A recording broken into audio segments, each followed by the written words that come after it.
compte, le Saint-Esprit, à la Russie.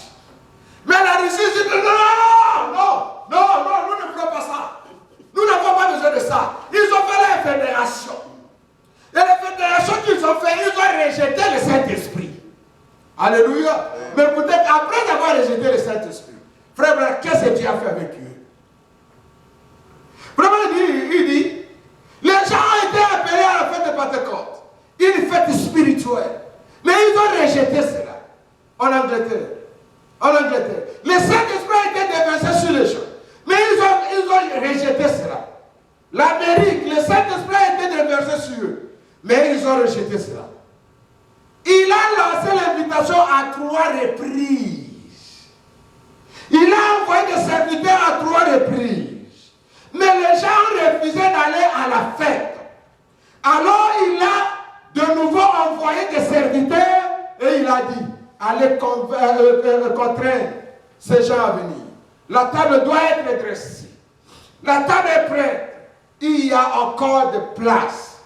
Et je crois que peut-être dans les quelques prochains mois ou quelque chose comme cela, ou quelques années, ou je ne sais quoi, Dieu va envoyer une autre secousse dans le pays. Car il y a encore quelqu'un là-bas, quelque part, qui a une semence prédestinée. Si qui la lumière doit briller quelque part dans le monde, dans les nations. Et Jésus dit, va appeler tout le monde. Parce qu'il a vu ceux qui étaient censés venir, ils ont tourné le dos. Non, nous ne voulons pas ce message-là. Ce message était dur. Ah, ce message est assez dur. Ah, la femme ne peut pas porter les pantalons. La femme ne peut pas se sentir. Elle ne peut pas avoir de l'air. Oh, seulement, les jupes longues, couvrir le corps. Mais il y a l'été ici, mais qu'est-ce qu'on peut faire? On peut rester aussi avoir l'heure. On peut aussi avoir l'heure. Et frère Branham a dit, allez, appelez tout le monde. Que ce soit les bons et les mal, appelez-les. Mais pourquoi? Parce que Dieu lui-même, il connaît. Il n'est pas allé chercher de bons, il nous a appelés, nous les gens mauvais. Vous étiez en train de boire, vous étiez en train de combattre là-bas, vous étiez en train de faire ceci, il a appelé. C'est moi qui fais le choix. Et il a maintenant regardé à chacun.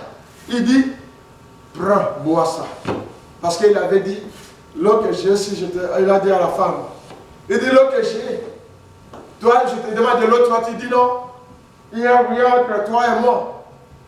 Mais l'eau que moi j'ai, si je te le donne, tu n'auras plus soif. Même pas à soif, même chose. Tu n'auras pas à faire quelque chose encore de mal. Il dit, mais donne-moi. Et quand il lui a donné ça, et Jésus a bu, la vie est rentrée. Mais c'était une prostituée. C'était une personne qui était rejetée dans la société. Parce que quand Jésus est allé à côté de lui, on a traité comme regardez celui que vous appelez prophète. Regardez-lui.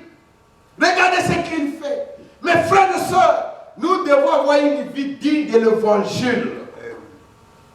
Nous devons respecter ce message et vivre cette parole. Les choses que nous sommes en train de courir derrière, passion. Mais ce message, cette parole ne passera jamais. Cette parole restera éternellement vivante et puissante. Mais les gens passent. Les gens passent. La nation est finie. Considérez la nation aujourd'hui. Considérez la condition de notre nation. Voyez où elle est. Combien elle est tombée bas. Considérez notre système religieux d'aujourd'hui. Comment peut-il se faire que les églises puissent se retrouver dans la condition où elles sont présentement? C'est parce qu'ils ont rejeté et refusé le message de Dieu. Alléluia. Amen. Ils ont rejeté le message de Dieu. L'invitation pour venir au festin. Pourriez-vous dire qu'une telle vie est digne de l'évangile? Non, monsieur. Non. Regardez le les églises aujourd'hui. Les pentecôtistes, moi je pensais que nos amis ici, ils baptisent au nom de Jésus-Christ. Mais ils baptisent au nom de Père, Fils et Saint. Oh Seigneur Jésus-Christ. Mais ils ont quitté les catholiques. Oh non, nous ne sommes pas des catholiques. Mais les jours de Noël, ils mettent les enfants bébés ici. Affiliés à leur mère. Ils mettent les enfants bébés ici. Avec des frères et mariés là. Mais ils ne sont pas chez les catholiques. Les frères et sœurs, nous devons manger cette parole. Alléluia. La vérité qui est dans cette parole, vous ne le trouverez nulle part. Nulle part. Nulle part. Amen. Pourriez-vous dire qu'une vie instituerait ces choses et permettrait que les membres fassent cela comme fumer cigarette et ainsi de suite? Non. Il dit, quand vous refusez l'invitation de Dieu, tu ne goûteras pas de son repas. Si son repas, c'est le Saint-Esprit. Son repas, c'est la vie éternelle. Son repas, c'est l'amour divin. Amen. Son repas, c'est la beauté. Toutes ces bonnes choses. Toutes les bonnes choses. Galates 5, 22. C'est-à-dire, quand vous mangez le repas de Dieu, vous avez Galates 5, 22 en vous, qui va être là en train de nager dans votre vie. L'amour, la patience, la beauté, la prière, la joie, et la paix, et l'amour. Parce que vous avez mangé dans la table du roi. Vous avez mangé dans son festin. Quand Dieu envoie le Saint-Esprit et frappe à la porte d'un homme et que ce dernier les rejette librement, un jour, il les rejettera pour la dernière fois. Alléluia. Il y avait, je n'ai cessé de témoigner ça. C'était en 2015.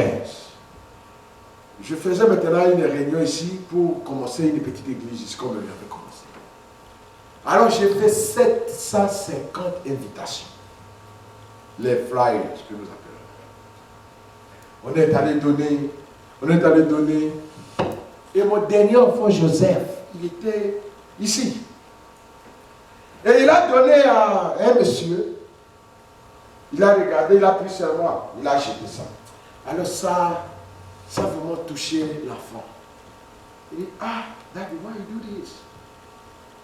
Je lui ai dit, mon décès, ce qu'il a fait là, un jour, on lui montrera cela. Au moins qu'il se répande. Fiché. Au moins qu'il se répande. Les caméras des Américains ou les drones des Américains, ils ont menti, donc ils mentent. Fiché de Dieu. Les drones de Dieu, avec une précision. Amen. Avec une précision. Amen. Et j'ai dû prendre mon enfant, le mettre ici, parce que j'avais vu que ça l'avait fait très mal. La réaction de cet homme-là. Et j'ai prié pour mon enfant. J'ai dit non, continuez à donner. Et on a continué à donner. Vous, mes frères, c'est-à-dire, les choses que nous faisons, nous devons regarder cela.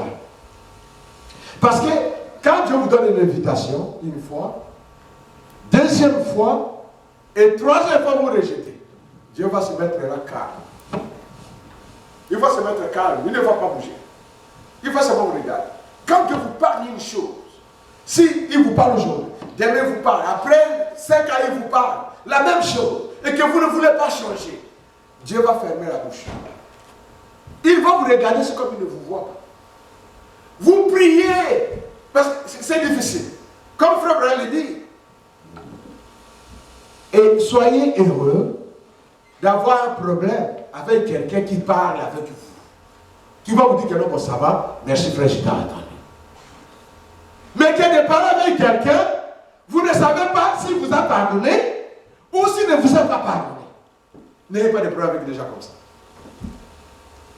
Un sourd-muet. Vous le faites du mal. Et vous venez vous dites, pardonnez-moi, je vous ai fait du mal. Il n'écoute pas. Il ne parle pas. Vous ne savez pas sa réponse. Mais une personne comme ça, il ne blague pas avec lui. Ne blaguez pas avec lui. Parce que vous ne savez pas, vous ne connaissez pas sa position. Si vous a pardonné ou pas. Et c'est ça ce qui est Dieu avec nous. Nous prions. C'est vrai, nous prions. Nous prions, Seigneur, pardonne-moi. Oui. Est-ce qu'il vous a pardonné? Il vous a pardonné. Ou est-ce qu'il garde toujours ses problèmes? Vous ne savez pas. Vous voyez mes frères et sœurs. Alors, quand le frère continue, il dit, je suis en train d'aller à la fin pour aujourd'hui, peut-être 10 minutes après.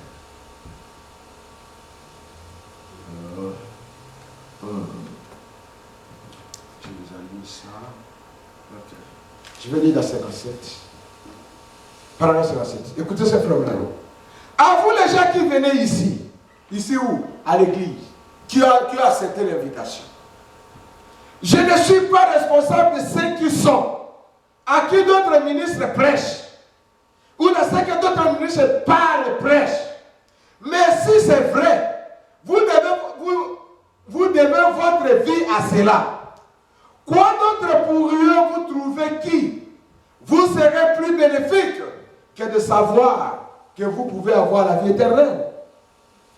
Qu'en serait-il si je distribuais ici des pilules et qu'ils soient scientifiquement prouvé que ces pilules vous feraient vivre pendant 1000 ans? Eh bien, je devrais chercher une milice ici pour repousser les foules de la voir.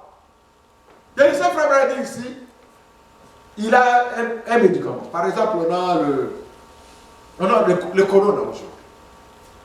Alors, frère Branham a les médicaments. Et ces médicaments-là, quand vous prenez le corona, même une minute, il a part. Mais maintenant, avec ces médicaments qu'il a, pour donner, il appelle les gens, des milliers de gens, et les gens sont venus pour avoir ces médicaments. Mais quand les gens sont venus, il prend maintenant les militaires, les milices, les militaires, il les met là-bas, pour empêcher les gens de ne pas entrer. Et c'est ces gens-là, ils vont bénéficier de ce qu'ils ont besoin d'être bénéficiés. C'est ça que le frère Bernard parle. Et il continue. Vous n'auriez pas à frapper à faire l'appel à l'autel avec cela. Vous seriez simplement obligé de frapper pour les éloigner. Pour vivre 1000 ans. Vous voyez? Et c'est pourtant scientifiquement prouvé que c'est Dieu éternel, avec toute sa puissance, de la résurrection, qui vous a promis la vie éternelle à vous. Et Satan met là la puissance. Satan mettra là ses puissances de Satan mettra là ses légions pour vous éloigner de cela. Voyez? Pourtant que vous pouvez regarder, avoir suffisamment de bon sens pour regarder cela en face. Vous savez ce que le frère a dit ici, c'est quoi? C'est Dieu a mis la parole de Dieu pour nous nourrir, pour nous guérir de tous nos problèmes. Mais maintenant, Satan, il vient avec ses milices pour vous donner des excuses, pour que vous ne puissiez pas être en accès à ce que Dieu veut que vous puissiez avoir. C'est ça ce que le frère Branham dit. Le diable, il vient avec des excuses. Il met ces gens-là. Dis seulement que non, tu es fatigué. Dis seulement que non, tu ne sauras pas être là. Dis seulement que non, tu n'es pas d'accord avec lui. Dis seulement que non, tu ne peux pas faire ça. Dis seulement que non, tu dois rester à la maison. Dis seulement que tu dois... C'est-à-dire que le diable vous donne des excuses pour ne pas aller écouter la parole de Dieu, parce qu'il sait que quand vous viendrez écouter la parole de Dieu, vous ne resterez pas les mêmes. Parce que vous êtes un enfant de Dieu. Vous aviez été choisi par Dieu. Il y a combien de gens ici aux États-Unis, avec les 50 000 personnes que nous avons vues dans des photos de Frère Branham, en train de prêcher, des guérisons, des résurrections. Ce n'est pas les résurrections fabriquées. Hein. Non, des gens qui sont morts complètement. On a fait les prix, il prie, la personne est rentrée à la vie. Mais ici aux États-Unis, demandez tous ces gens ici. Ils ne le connaissent pas. Oh. Ils ne reconnaissent pas. Mais demandez Billy Graham. Demandez Oral Robert. C'est tout le monde, même les enfants qui sont là aujourd'hui connaissent cet homme. Mais même les gens ne le connaissent pas. Pourquoi? Jésus a une réponse. Il dit, je les ai aveuglés pour qu'ils ne puissent pas voir, connaître, pour qu'ainsi ils lisent et connaissent la chose. Ils vont se la répartir, je serai obligé de les pardonner. Mais il a fait grâce à qui? À vous. Amen. Les riens. Amen. Les gens qui n'ont pas de moyens, qui n'ont pas de l'argent, qui n'ont pas de sens. Les privilégiés. Alléluia. Il nous a donné cette grâce. Amen. Alors n'écoutons pas les excuses du diable dans nos vies. Rejetons le diable. Faisons un effort. La parole de Dieu, c'est le sacrifice. Amen. C'est quand j'ai parlé avec maman Luce, il y a 2 semaines passées. Pour le problème de la parole de Dieu, c'est le sacrifice. Et le sacrifice que vous faites, Dieu n'est pas un grand, frère Branham dit. Dieu n'a jamais été un grand. Dieu est toujours reconnaissant de ce que vous faites.